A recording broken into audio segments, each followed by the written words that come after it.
នេះខ្ញុំសូមគោរពជំរាបសួរដល់លោកតាលោកយាយអំពូមីងជំរាបសួរយាយចៅម្លេងយាយបានទស្សនានាងខ្ញុំនឹងក្រុមស្ម័គ្រចិត្តជាបជនអាសូរបានជួបគ្នាលោកតាលោកយាយដែលមានជាប្រកបគេឲ្យមានលោកយាយណាមលោកតាមឿនហើយនឹងភរិយារបស់គាត់ដែលពិការភ្នែកហើយនាងខ្ញុំក្រុមការងារក៏បាននាំថវិការបស់សប្បុរសជនទាំងអស់តាមរយៈលោកប្រធានច័ន្ទវ៉ែនលោកសុតមូលលោកប្រធានយមឡុងលោកឆៃនុឈីនព្រះអង្គផានសុភ័ណ្ឌពុកកាន់ពេញឯកសារណាយាយទទួលថវិកាពីសប្បុរសជនឲ្យទានបានបឋម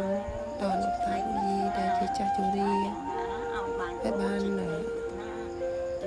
ទទួលទានអាហារចំណីឆ្នាំសង្គមផ្សេងជូនលោកតាលោកយាយអរគុណណាយាយបានដោះទាល់នៅពេលគាត់ចាស់ជរាលំបាកក្នុងការធ្វើដំណើរទៅទីសម្ភារៈមហូបចំណីអាហារដូចជាតាមមើលនេះដែរគាត់បាន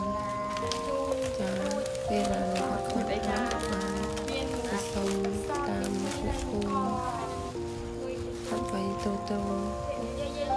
ជីវភាពពីអ្នកលោកយាយក៏ងងឹតភ្នែកហើយលោកតាក៏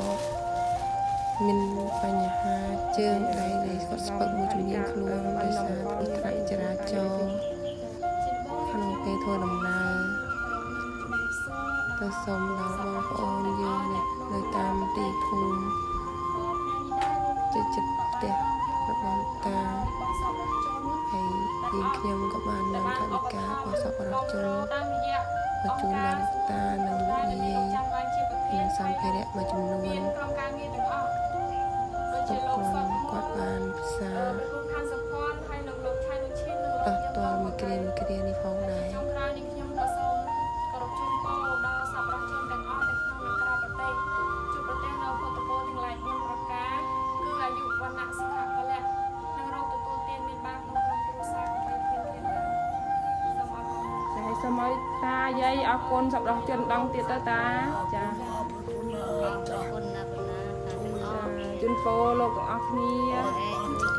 ចានាងខ្ញុំក៏សូមអរគុណលោកជំនួសលោកតាលោកយាយ